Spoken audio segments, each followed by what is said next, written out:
The most dangerous warriors are not the ones who crave war. They are the ones who survived it long enough to hate it. The rain hammered against the crystal dome of House Kaler like 1,000 tiny bullets, turning the night sky above the imperial palace into a smear of silver and violet light. Every few seconds, plasma lightning crawled across the clouds beyond the atmosphere shield, bathing the grand duel hall in cold blue flashes that reflected off polished black marble and ceremonial armor. Princess Vaelira Thorn stood alone at the center of the arena floor, breathing hard through her nose as another opponent collapsed to one knee before her. The alien swordsman's energy blade flickered and died with a defeated hiss. Sweat rolled down the sides of his pale crimson face, while the crowd watching from the elevated balconies remained perfectly silent. Vaelira slowly lowered her own weapon. The humming blue edge cast a ghostly glow across her sharp features and dark sapphire skin. She was tall even by Calorian standards, nearly 6.5 feet in ceremonial combat boots, with silver-white hair braided tightly behind her head like woven steel. Golden eyes scanned the arena with visible disappointment. "How many was that?" she asked without looking toward the nobles seated above.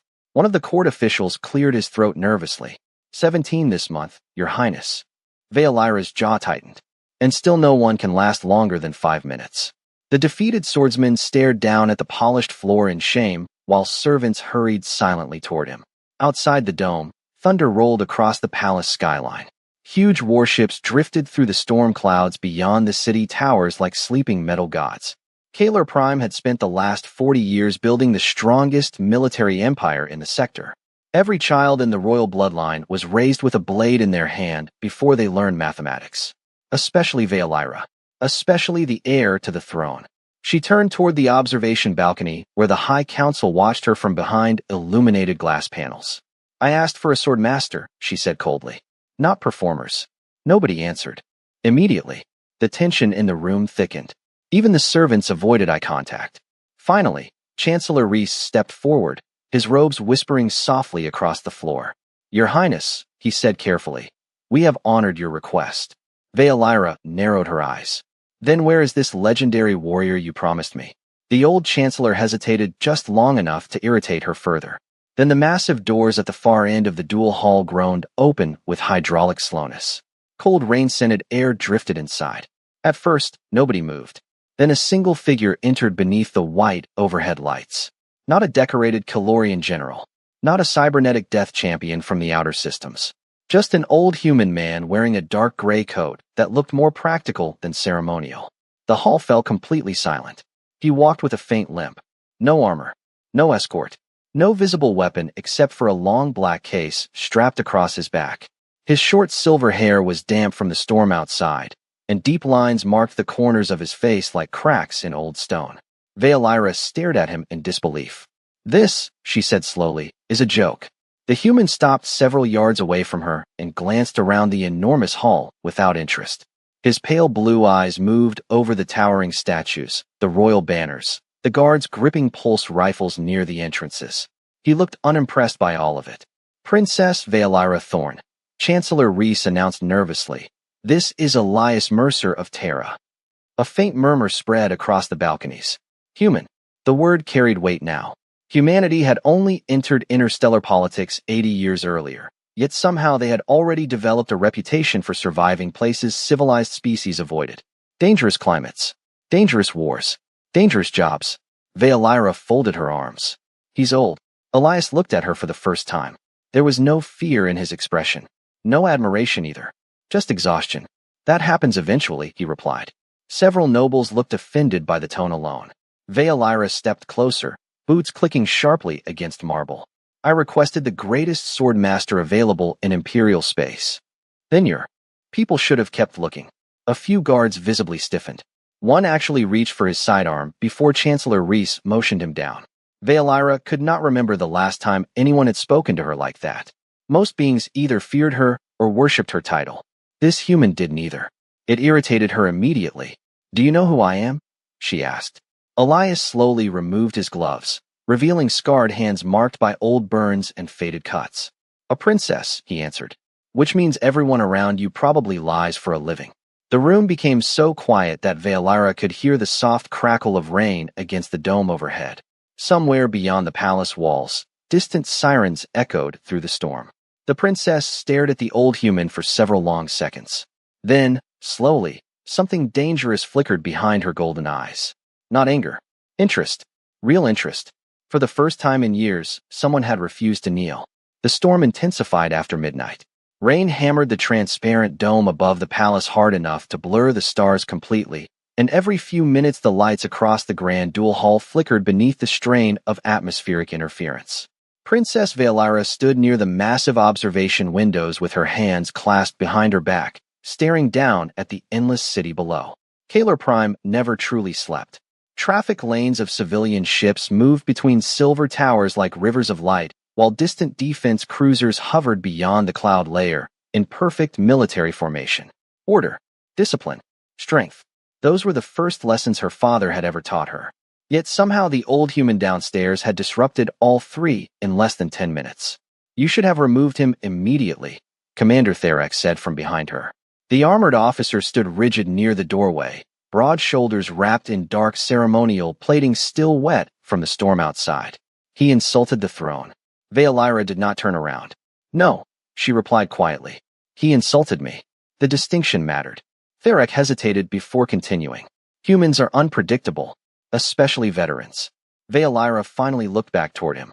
You sound nervous. I am cautious. About an old man with a limp? The commander said nothing. That silence irritated her more than any warning could have. Kalorian officers feared very little. They were raised inside war academies before adulthood and conditioned to suppress hesitation like weakness. Yet tonight, every soldier in the palace had watched Elias Mercer walk into the duel hall without lowering his eyes once. Something about him unsettled them. Valyra hated not understanding why. Where is he now? She asked. The Western training quarters. Therek frowned slightly. Although he refused the royal suite. Of course he did. He also refused palace servants. Valyra almost laughed at that. Did he refuse food as well?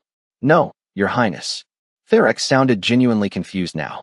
He requested black coffee, plain bread, and silence. A soft breath escaped her nose before she turned back toward the storm beyond the glass. Tomorrow morning, she said, I will test him myself. The training quarters beneath the western tower smelled faintly of machine oil, rainwater, and old steel. Unlike the polished grandeur of the upper palace, these lower halls were practical. Bare metal walls, storage lockers, combat simulators, utility lights humming overhead. Elias Mercer sat alone near a maintenance table with a steaming metal cup in one hand while distant thunder rolled through the structure around him. The room assigned to him was small by palace standards. One bed, one sink, one narrow window overlooking the industrial sectors beneath the city. He preferred it that way. A soft electronic chime echoed near the entrance. Elias did not look up. Door is unlocked, he said. The sliding panel opened a moment later. Princess Valyra entered wearing a dark training uniform instead of royal attire. No crown, no ceremonial jewelry, just fitted black combat fabric with silver insignia along the collar. Even without the ornaments of royalty, she carried authority like gravity. Elias took another sip of coffee. It is 3 a.m, he said calmly. Either someone died or you are curious. Valyra crossed her arms. You insulted my entire court tonight. Then your court bruises easily. Her golden eyes narrowed slightly. Do humans always speak this way to royalty? Only the old ones. Rain rattled softly against the narrow window behind him. Valyra studied the human in silence for several seconds. Up close, the signs of age were impossible to miss. Small scars along his jawline, faded burns near his neck, hands rough from decades of work instead of polished military ceremony. But his eyes bothered her most. They looked tired in a way she had never seen before. Not weak, not afraid, just tired, like someone who had already witnessed the ending of too many stories. You still have not answered my question, she said. Elias leaned back slightly in his chair. Which one? Why did you come here? The old human glanced toward the storm outside. Lightning illuminated the room for half a second, turning the silver in his hair almost white. Because somebody asked for a Swordmaster, he replied quietly. And apparently nobody smarter said no first. Valyra stared at him, unsure whether she wanted to laugh or throw him out of the palace. For the first time in years, she could not predict the person standing in front of her. And deep beneath the pride she would never admit aloud, That uncertainty thrilled her. By sunrise the storm had passed, but the palace still carried its ghost. Thin trails of water slid down the massive crystal walls overlooking Kaler Prime, while maintenance drones floated silently along the upper towers repairing damage from the night before. The morning air smelled faintly of ozone and hot metal. Princess Valyra entered the Western training chamber precisely at 6 o'clock. Punctuality was sacred in military houses, and House Kaler had ruled through discipline for nearly 3 centuries. She expected the human to already be waiting. He was not. The chamber itself was enormous, nearly 200 feet across, with polished obsidian floors and vertical weapon racks lining the curved walls. Combat drones rested dormant in their charging stations while pale white light poured down through narrow skylights overhead. Several royal guards stood near the entrances watching silently. Commander Therek remained beside them with his arms folded across his armored chest. "He is late," Valyra said coldly. "No," came a calm voice behind her. "You are early." She turned instantly. Elias Mercer stood near the far wall holding a simple cleaning cloth in one hand. He had somehow entered the room without anyone noticing. His long black weapon case rested unopened beside him while he slowly wiped dust from an ancient steel blade unlike anything manufactured on Kaler Prime. No energy core. No plasma edge. Just dark metal polished smooth by time. Valyra frowned. "That is your weapon?" Elias glanced down at the sword. "Most days it is just decoration." One of the younger guards nearby smirked openly. Another whispered something under his breath that caused quiet laughter among the soldiers. Elias ignored all of them. Valyra stepped toward the center of the chamber and activated the arena systems with a wave of her hand. Blue holographic barriers shimmered to life around the combat floor. "You came here to teach me," she said. "So teach." Elias carefully placed the sword back into its case. "No," the single word echoed through the chamber harder than shouting would have. Valyra stared at him in disbelief. "Excuse me. You do not need lessons," Elias replied. "You need patience." A sharp tension spread through the room. Even the guards stopped moving. Valyra's golden eyes narrowed dangerously. "Do you know how many worlds my family conquered with these skills?" "Too many." The answer came instantly. Calm. Flat. Unimpressed. Valyra felt heat rise in her chest. Every instructor she had ever trained under treated her like royalty first and student second. They praised her speed, her intelligence, her bloodline. None of them had ever looked disappointed in her before. Elias did. "Draw your sword," she ordered. "Why?" "Because I am commanding you." "That is not a reason." The silence afterward felt enormous. Somewhere above them, distant engines hummed through the palace structure while rainwater dripped rhythmically into the lower drainage canals. Valyra stepped forward until only a few feet separated them. "You think I am spoiled. I think you are angry." Her jaw tightened. "And you? Think age makes you wise." Elias studied her quietly for a moment. Then he pointed toward the observation windows overlooking the city below. "How many people live in this district?" The sudden question caught her off guard. "Approximately 12 million. How many have seen real war?" Valyra hesitated slightly. "Very few." Elias nodded once. "That is why they still cheer for it." He walked past her slowly, hands behind his back, the faint limp in his stride more noticeable against the polished floor. "Every empire thinks war looks glorious from a distance," he continued. "Flags, speeches, parades." He stopped beside the tall crystal windows where sunlight reflected across his weathered face. "But the people who survive it remember different things." Valyra crossed her arms tightly. "Such as?" Elias looked out over the endless towers below. Silence. The words settled strangely inside the chamber. No one laughed this time. Even Commander Therek remained still. Elias finally turned back toward her. "You want a Swordmaster because you believe skill creates victory." His pale blue eyes met hers directly. "It does not. Discipline does. Mercy does. Knowing when to stop does." Valyra stared at him, irritation mixing with something far more dangerous. Doubt. For the first time since childhood, someone had entered her world without fear of her title, her bloodline, or her blade. And somehow that frightened her more than any enemy ever had. 3 days passed before Elias Mercer touched a weapon again. Princess Valyra noticed immediately. Every morning she arrived at the Western training chamber before sunrise expecting combat drills, tactical lectures, or at the very least some demonstration worthy of the stories surrounding human veterans. Instead, the old man handed her cleaning tools. On the first morning, he made her scrub carbon scoring from the practice floor after the Royal Guards completed weapons calibration. On the second morning, he instructed her to reorganize damaged training gear abandoned by careless officers. By the third day, her patience had nearly collapsed completely. "This is beneath me," she snapped as she dropped a stack of maintenance cloths onto a metal table hard enough to echo through the chamber. Elias sat nearby, tightening the leather grip around his old Terran sword without looking up. "That is exactly why you need it." The words landed harder than she expected. Outside the narrow windows, transport ships drifted through the lower city in organized streams beneath the pale orange light of dawn. Kaler Prime looked peaceful from above. Too peaceful.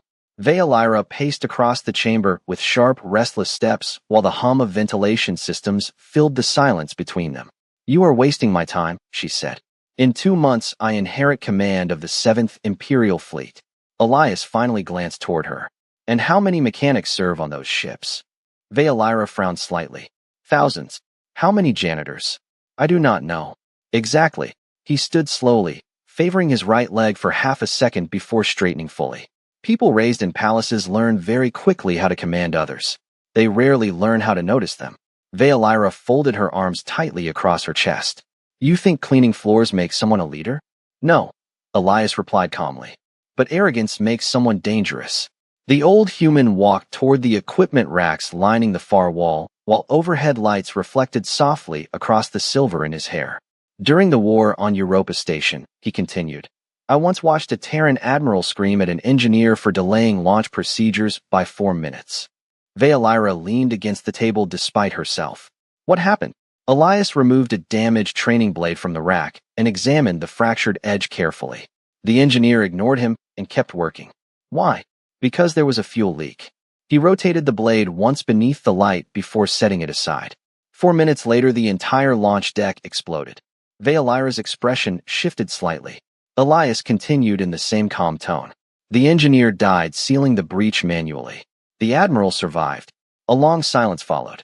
Somewhere beyond the chamber walls, distant announcement systems echoed through the palace corridors, while service drones floated overhead, carrying supply crates toward the upper towers. Life continued normally. Elias looked down at the damaged weapon in his hands. "The next morning," he said quietly, "they held a ceremony praising the admiral's bravery." Veilira studied him carefully now. Not his scars, not his age. Him. There was no drama in his voice when he spoke about war. That disturbed her more than grief would have. Most veterans she had met turned old battles into performances. Elias spoke about them like funerals. "Did you hate him?" she asked. The human considered the question for several seconds. "No," he answered finally. "I pitied him." Veilira blinked once. "Why?" Elias placed the broken weapon back onto the rack. "Because he never understood who actually saved his life." The chamber fell quiet again. Soft sunlight spilled through the high windows now, warming the dark floor beneath them. Veilira slowly looked around the room. At the maintenance workers entering silently through the lower corridor. At the service drones repairing damaged wall panels from yesterday's weapons tests. At the guards standing motionless near the exits.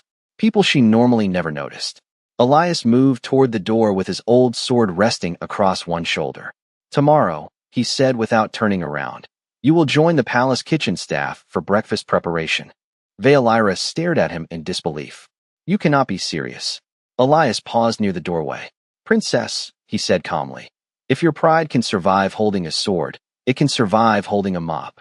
Then he disappeared into the corridor, while the future ruler of the Calorian Empire stood speechless in the center of the training hall, realizing that for the first time in her life, someone was teaching her how small she truly was. The palace kitchens began operating at 4:30 every morning. Before the sun touched the upper towers of Kaler Prime, before the royal guards rotated shifts, before the war councils gathered inside polished chambers of silver and glass, hundreds of workers already moved beneath the palace like the hidden machinery of a living city. Princess Veilira discovered this with growing irritation while standing beside a steaming industrial sink wearing plain gray kitchen gloves. The air smelled of heated spice oil, baked grain, and recycled ventilation filters struggling against the rising heat from massive cooking units. Servants hurried around her carrying crates of produce, while automated mixers hummed loudly beneath fluorescent lights. Nobody bowed. Nobody stopped working to admire her title. Most barely looked at her at all.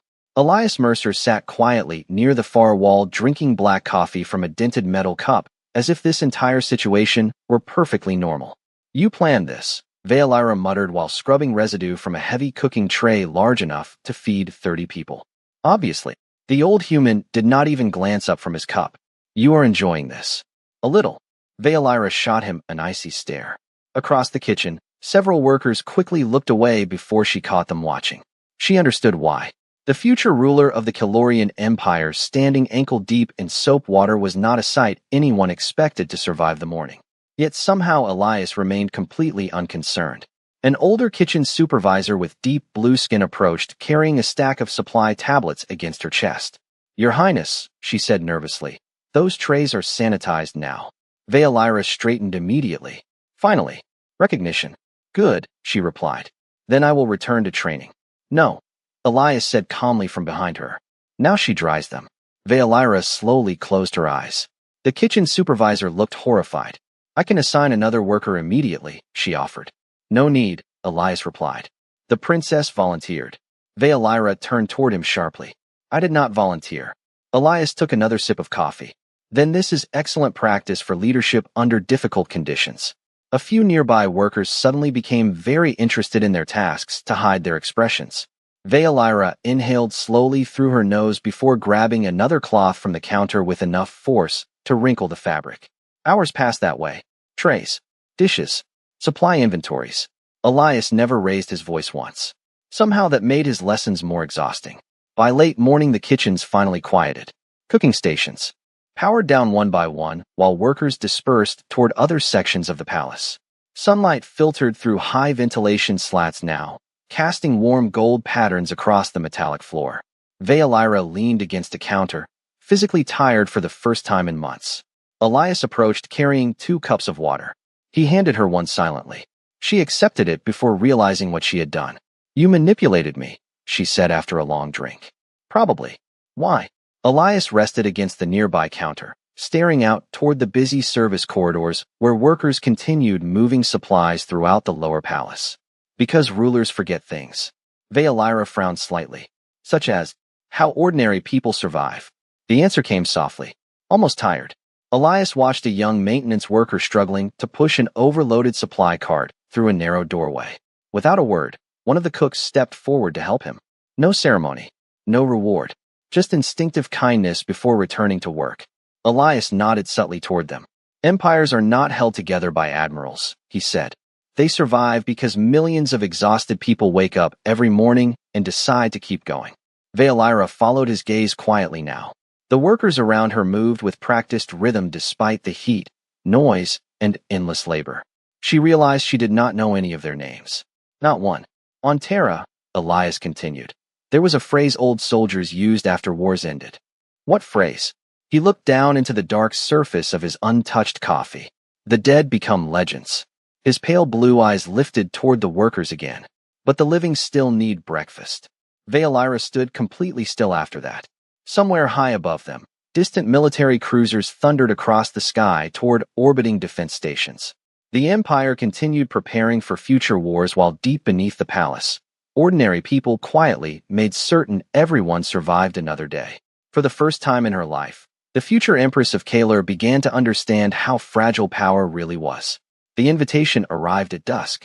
A black royal tablet sealed with the crest of House Kalar waited outside Elias Mercer's quarters when he returned from the lower city maintenance district.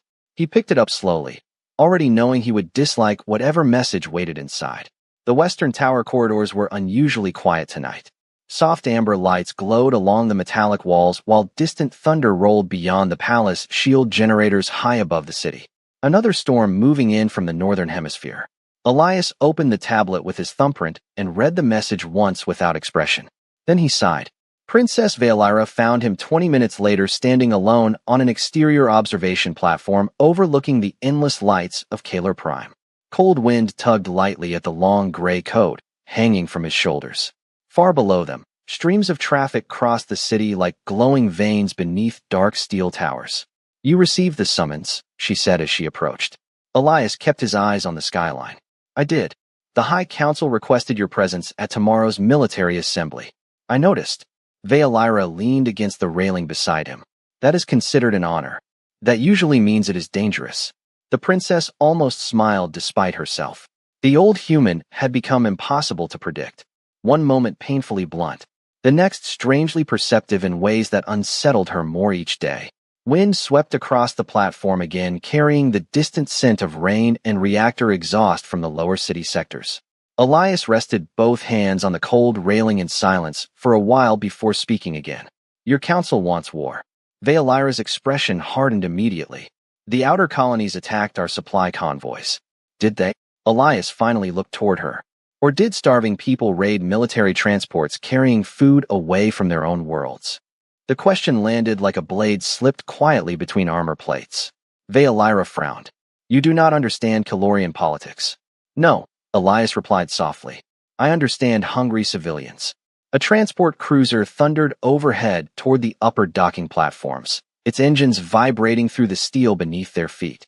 Vealira crossed her arms tightly against the cold. Strength maintains peace, she said. That is what my father taught me. Elias nodded once. Every empire teaches that. And humans do not? A faint humorless smile touched the corner of his mouth. Humans teach it constantly. He glanced back toward the skyline, where distant lightning illuminated the storm clouds gathering beyond the horizon. That is why we became so good at burying each other.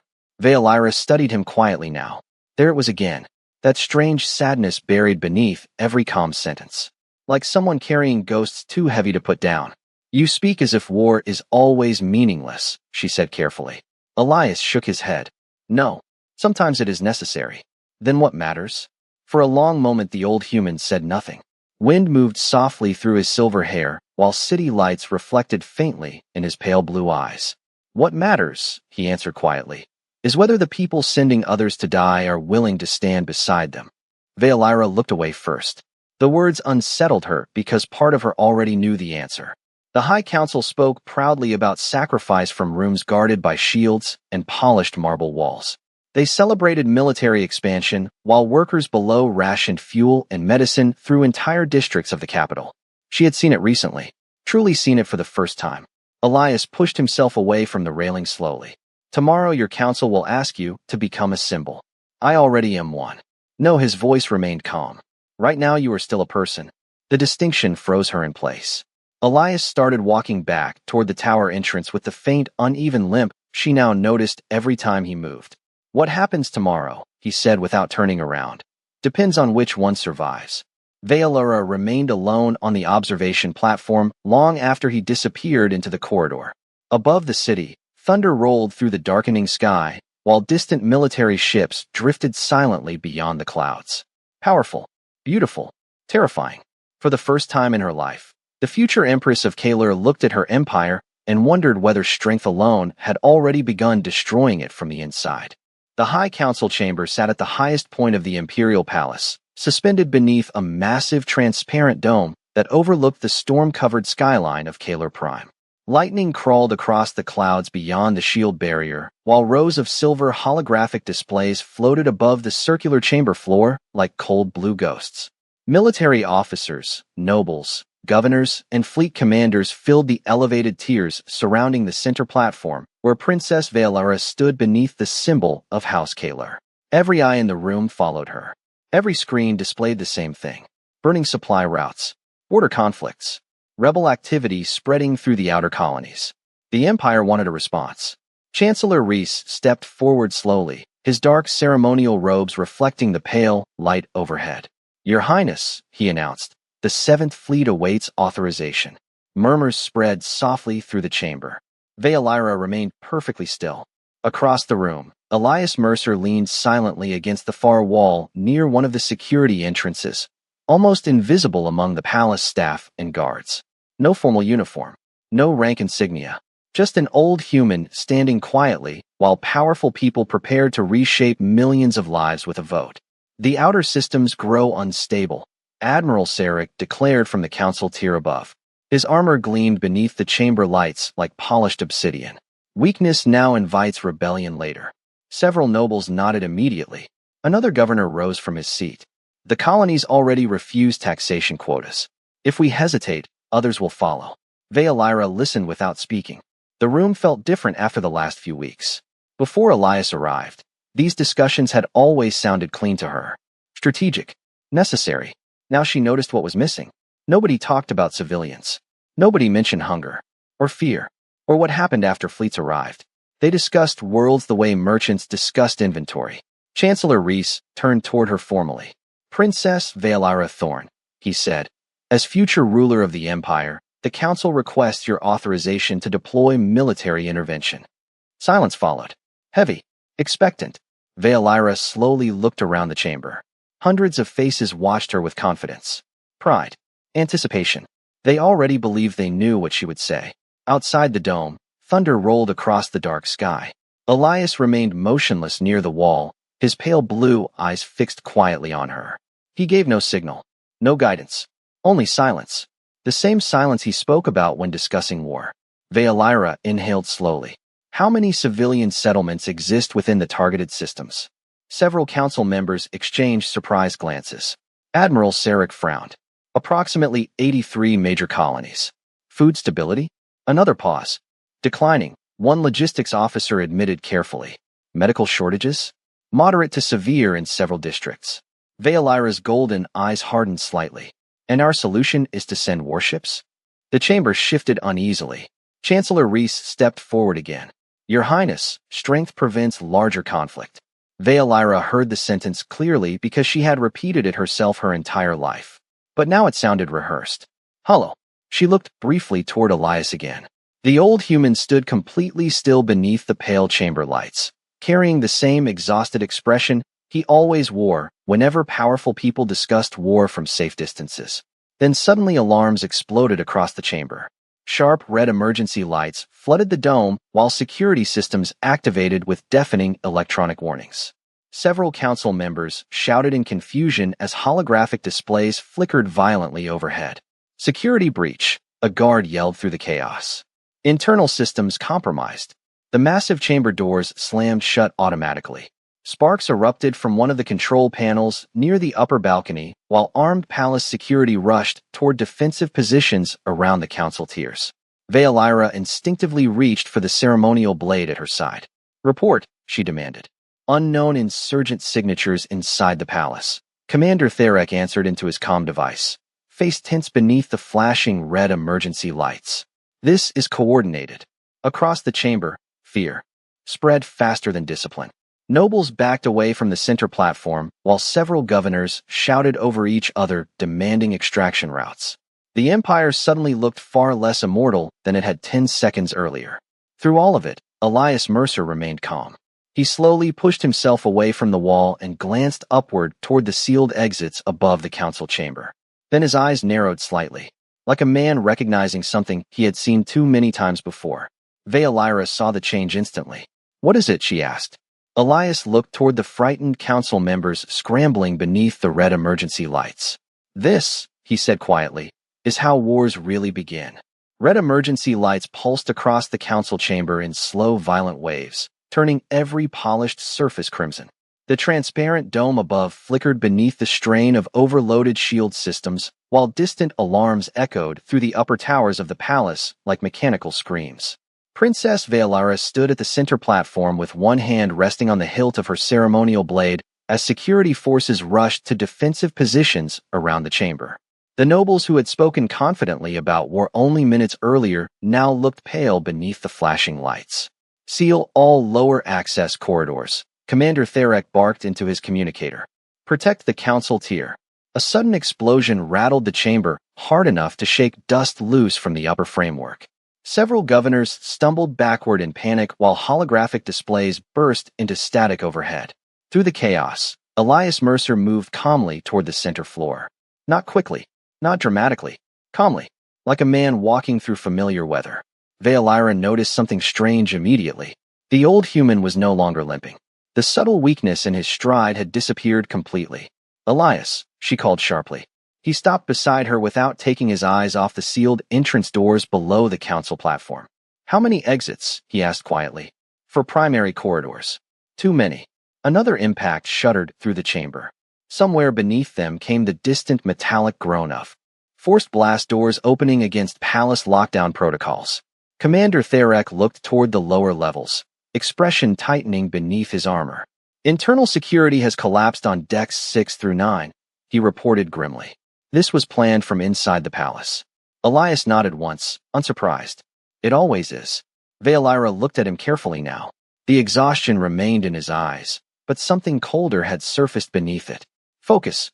The kind forged through years of surviving terrible situations without panic. You knew this would happen, she said quietly. No. Elias slowly removed the long black case from his back and placed it carefully against the polished floor. I knew people pushed far enough eventually stop asking permission. The chamber lights flickered again.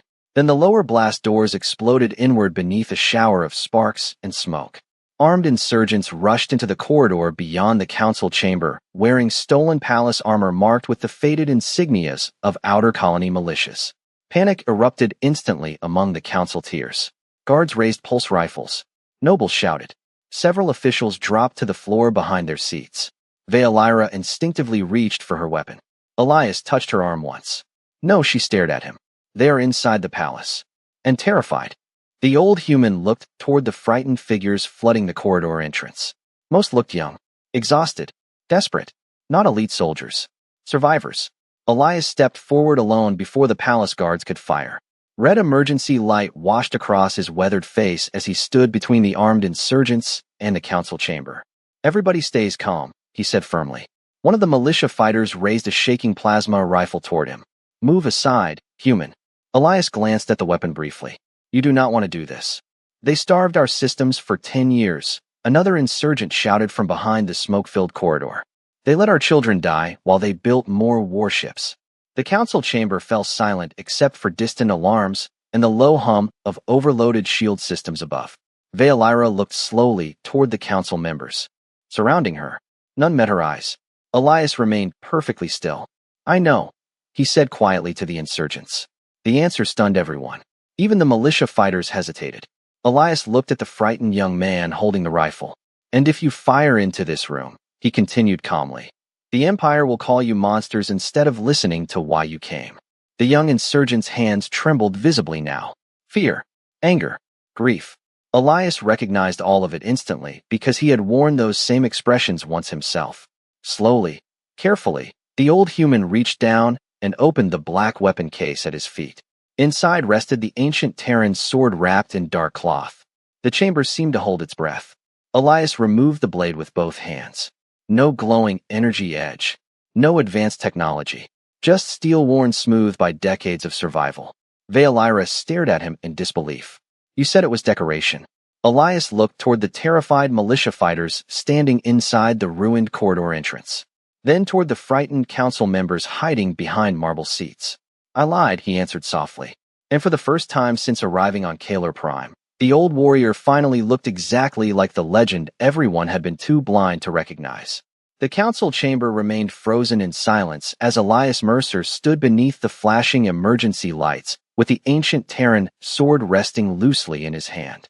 Rain hammered against the great transparent dome overhead, while smoke drifted slowly through the ruined corridor entrance, where the colony insurgents still stood uncertainly with lowered weapons.